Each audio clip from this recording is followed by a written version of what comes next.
Non ci sarà nessun bisogno di ritirare il patrocinio per i due ultimi progetti vinti dal Comune di Bassano a seguito del bando della Commissione europea sul programma Creative Europe 2014-2020 perché non sono mai stati richiesti. Risponde così Giovanni Cunico all'assessore regionale Elena Donazzan, che ieri aveva lanciato la proposta di ritirare il patrocinio della Regione Veneto ai due progetti pro migranti e pro gender, come erano stati definiti ieri dallo stesso esponente di Forza Italia, Migrant Bodies e Performing Gender, progetti per i quali il Comune ha ottenuto 230.000 euro dall'Unione Europea.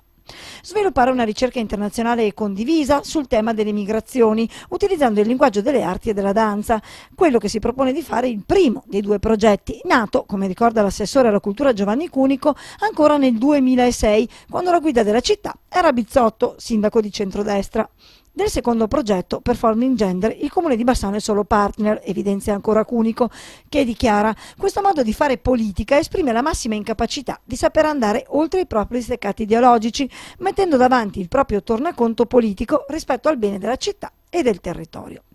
Una domanda però a questo punto sorge spontanea: davvero la città ha bisogno di questo o non sarebbe forse meglio impiegare le energie, anche quelle degli uffici comunali, per partecipare ad altri bandi europei che portino in città nuovi fondi destinati ad altro: illuminazione pubblica, recupero delle aree depresse, sviluppo di attività turistiche che magari rivalutino una bellezza naturale come il Brenta? Noi poniamo solo la domanda, la risposta la diano i bassanesi.